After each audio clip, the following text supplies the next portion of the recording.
예, 그러면 앞에서 우리가 잠깐 설명했던 이제 부스트래핑에 대해서 더 알아보도록 하겠습니다.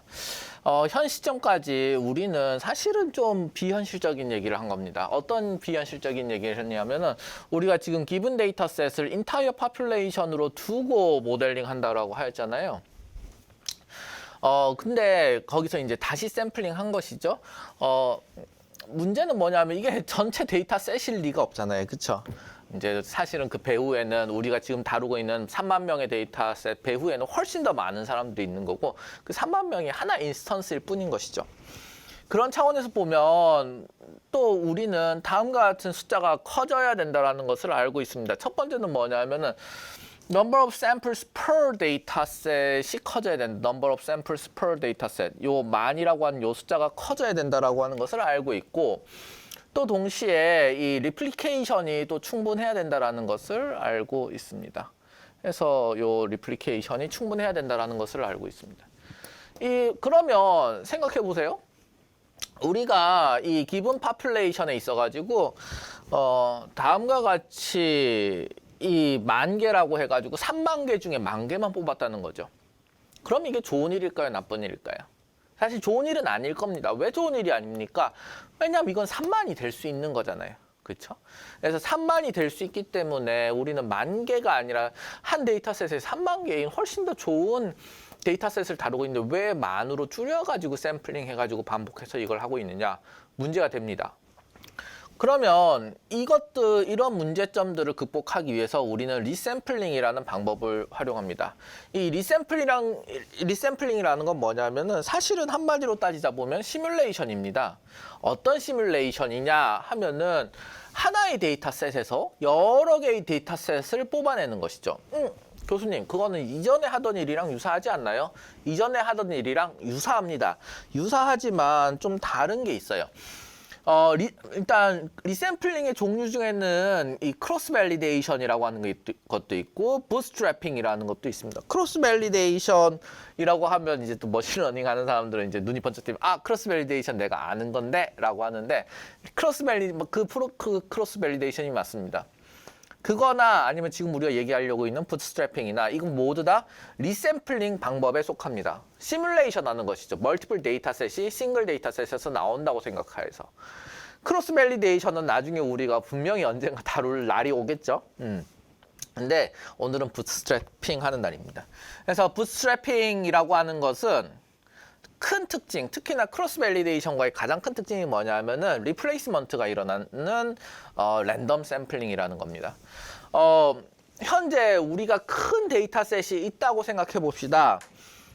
뭐 가지고 있죠, 3만 명. 그래서 이 슈도 코드가 다음같이 제시되는데 뭐 부스트래핑 샘플 데이터셋을 하나 만들자. 어떻게 만드느냐?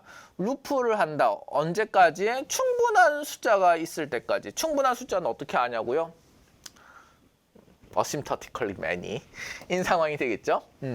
그래서 근데 또 장점이 있습니다. 왜냐하면 이 장점 뭐냐면 부스트래핑은 랜덤 샘플링 with 뭡니까? 리플레이스먼트입니다.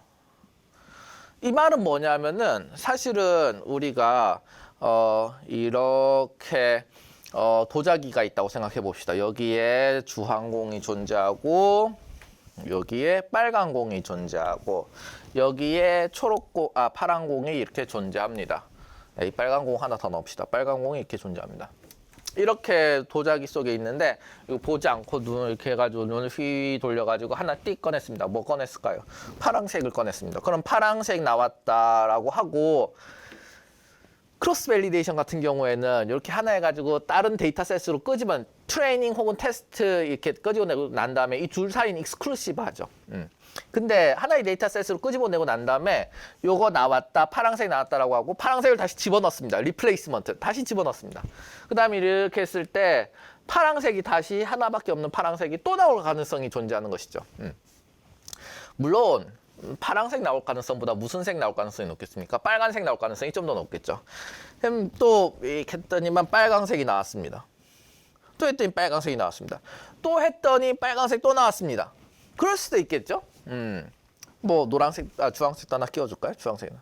즉 원래 데이터셋은 몇 개였습니까? 원래 데이터셋은 4개였는데 부스트래핑된 랜덤 샘플링 위드 리플레이스먼트가 일어난 데이터셋은 오리지널 데이터셋보다 숫자가 많아졌습니다. 그래서 number of data sample instance는 오버를 할 수 있습니다. 부스트래핑, 리플레이스먼트 상황하에서. 그 말은 뭐냐면 3만 명의 데이터셋이 있다. 이게 커지면 좋겠다. 3만으로 커질 수 있다. 5만도 만들 수 있다라고 하는 것이 되는 것입니다. 물론 문제는 존재하죠. 어떤 문제가 존재합니까? 멀티플 타임으로 관측되는 경우가 있겠죠. same value가 멀티플 타임으로 관측되는 것이죠. 이런 경우가 발생할 수 있고 어쩌겠습니까? 우리한테는 그만큼의 데이터가 없는데. 그래서 대신에 시뮬레이션을 그래서 그렇게 하는 것이죠. 그러면 이렇게 이제는 뭐 저 슈도 코드는 다 이해하시겠죠. 샘플 부스트래핑에 충분한 숫자가 있을 경우에 끝나고 그렇지 않았을 경우에서는 기본 데이터셋에서 IID 샘플 해가지고 샘플 인스턴스를 넣어가지고 부스트래핑 데이터셋에다가 그냥 넣어주기만 하면 그럼 부스트래핑 완성입니다. 상당히 매우 간단합니다. 그렇죠? 이제 해서 이게 부스트래핑이다. 부스트래핑은 왜 쓸까요? 부스트래핑을 하고 나면 우리는 무엇을 얻을 수 있다? 이제 샘플 스태티스틱스를 개별 부스트래핑된 데이터셋에 대해서 계산할 수 있습니다. 계산하고 우리는 거기에 대해서 여러 개의 샘플 스태티스틱스가 멀티플 부스트래핑 데이터셋이 있을 테니까 여기는 이 슈도 코드를 한 번만이 아니라 여러 번 돌린다는 것이죠. 그것을 이용해서 컨피던스 인터벌을 구할 수 있다는 것입니다.